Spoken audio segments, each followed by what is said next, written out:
What's up, nigga? You're watching Fugitive Red Eye, and welcome to another episode of Random Thoughts. Now, don't let that title deceive you. I'm not talking about the slasher genre or my opinion on the genre as a whole. That's not what I'm doing. I'm talking about my opinions changing on specific slasher films. For instance, I already did videos on both of these, so we'll just touch on them briefly. I used to hate both Nightmare on Elm Street 2 and Halloween 3 Season of the Witch. I actually love both of those movies now, and they're actually some of my favorites in their respective franchises. So that's one big one, right? But I already did videos dedicated to each of those.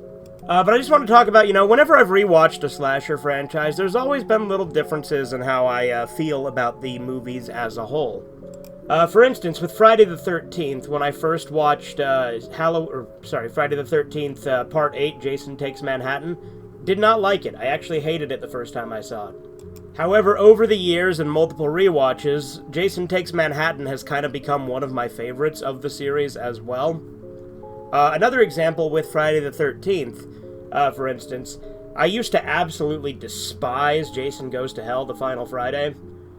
It's actually grown on me quite a bit. It's still one of the lesser ones, in my opinion, but I actually think it is pretty interesting as a movie, and I do actually enjoy it to some degree now.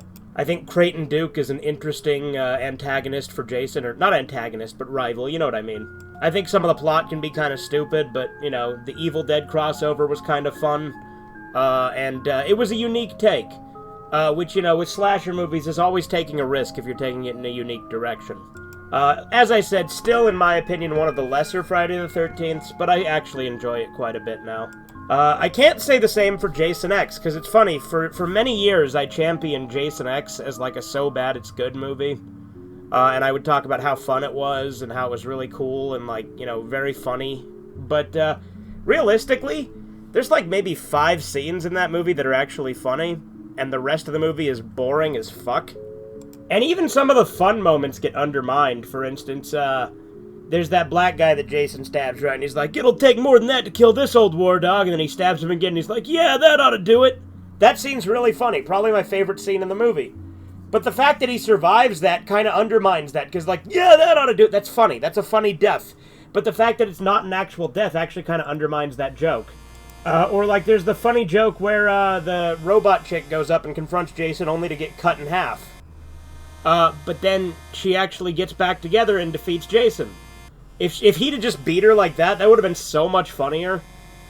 And Uber Jason is cool. I really like the design. And I think they could have made a space one fun and entertaining.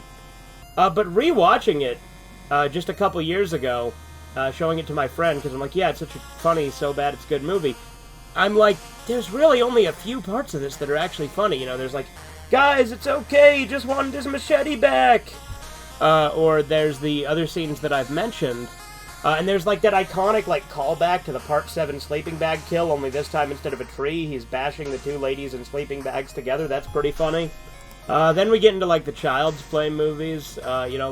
Seed of Chucky I've always liked, but I did used to prefer Bride of Chucky over Seed of Chucky. But having rewatched them relatively recently, I think I prefer Seed of Chucky just because it leans more into the comedic aspects, and, it's got, the meta jokes and stuff, which, Seed of Chucky definitely isn't for everyone, but I think I like it more than Bride now. So, there's lots of little opinion changes I have with that sort of thing. And, for instance, one of my favorite of the Halloween movies is the first Rob Zombie one, Halloween 2007. But rewatching it, I always remember just how fucking terrible the dialogue is in that movie. I liked the movie. It's still one of my favorite Halloween movies.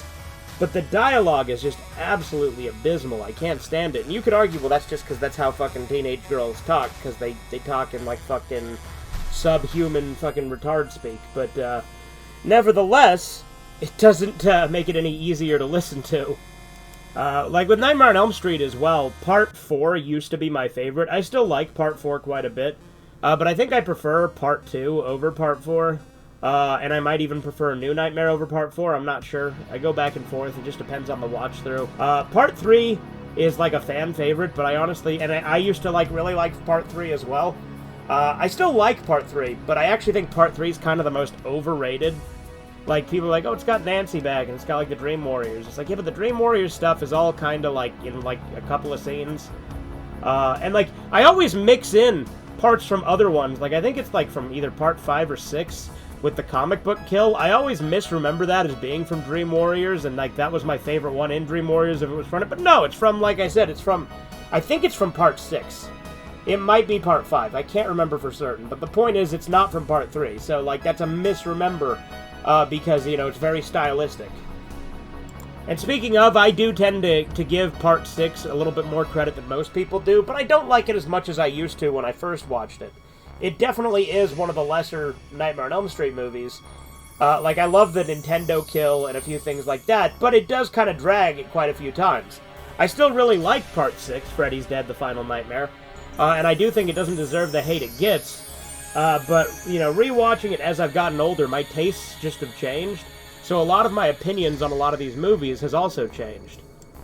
But yeah, I've also recently been watching some more of the Leprechaun movies, right? We watched Leprechaun 2 on St. Patrick's Day, and then yesterday, actually the night of St. Patrick's Day. So, on the 16th we watched Leprechaun 2. On the night of the 17th, I watched Leprechaun 3, but I didn't do a YouTube stream.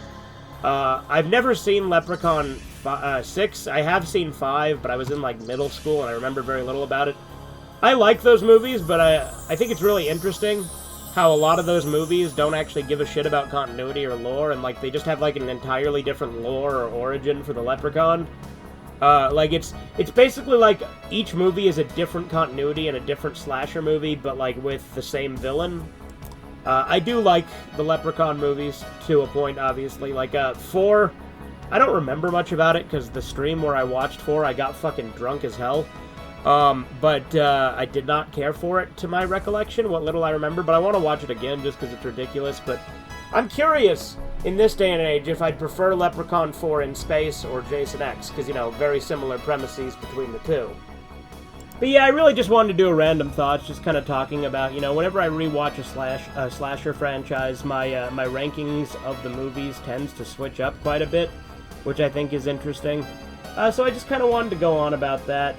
I haven't watched too many slasher movies recently. I did watch, you know, like I said, Leprechaun 2, which I've seen before, but I was rewatching it for the first time. And then Leprechaun 3, which is the first time I've seen that one. But, you know, I also watched Serial Mom, which is a comedy slasher. I'll talk about that more in movie recap, as well as Leprechaun 3. But I guess watching those just made me think about, you know, slasher franchises and how I rank the movies and, you know, the differences between them. Like, you know, a lot of slasher movies will also have things that go on different logic. Like, depending on which Friday the 13th you're watching will determine whether or not Jason died as a kid or as an adult. Or whether or not he was deformed as a kid, or like if he was born deformed, or if he got deformed by drowning. There's a lot of little things like that with slasher movies. I love the slasher genre. It's one of my favorite genres. It's iconic. It's fun. And as the Maniac said, you know, it's comfort food. You know what you're getting with a slasher movie. Incidentally, the Terrifier series is one of my favorite slasher franchises, and it's pretty cool with how recently it's emerged. And with the Terrifier movies, I feel like they've gotten better with each movie. Like, All Hallows Eve, pretty interesting at times. Had one segment in the middle that I didn't care for. The first segment was okay. The last segment, the Terrifier short, was great. And the wraparound was great. Terrifier 1 was better than that because it was all just Terrifier. Terrifier 2 was even better than that because it was story-focused. And then Terrifier 3 is the best one so far. So I'm really looking forward to 4. I do love slashers, and I love revisiting them. For instance, another one, Texas Chainsaw Massacre, I enjoyed way more the second time around. I still liked it a lot the first time around. But watching it the second time around, I'm like, okay, yeah, this is actually really, really good. We're talking about, obviously, the original Tobe Hooper one. I have seen part of the remake, but I never finished it, I think. I think I bought the DVD, watched the beginning where the fucking hitchhiker chick, like, blows her head off. But I don't remember much after that, so I think I just kind of stopped watching it. I know we parodied that in Sergeant Friends.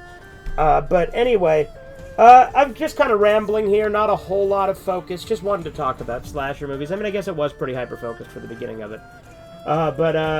Yeah, I just wanted to say, you know, whenever you watch a slasher movie, you do kind of, like, rewatching the franchise, I think, reassess and re-rank them.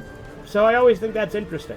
I remember I did a tier list of slasher movies that's horribly out of date, and there's so many opinions I had on that I really don't agree with anymore. Like, I ranked Jason X really highly, and I ranked Friday the 13th Part 2 really lowly. Or sorry, not Friday the 13th, Nightmare on Elm Street Part 2. I need to rewatch Friday the 13th Part 2, because that is another one that is one of my lesser favorites. But I wonder if I'll enjoy it more second time around. I never disliked it, but it is one of the lesser ones. Or, there's like the Wishmaster movies where only the first two are any good, and I go back and forth on whether I prefer the first or the second, because they're both really fun for different reasons. But anyway, I think you get the picture. I'm kind of rambling on here. I hope you enjoyed this Random Thoughts. This has been Fugitive Red Eye. Have a good one. Toodles. You take forever to say nothing. You fucking Mackay are all the same. One little sniff of pussy and you lose it.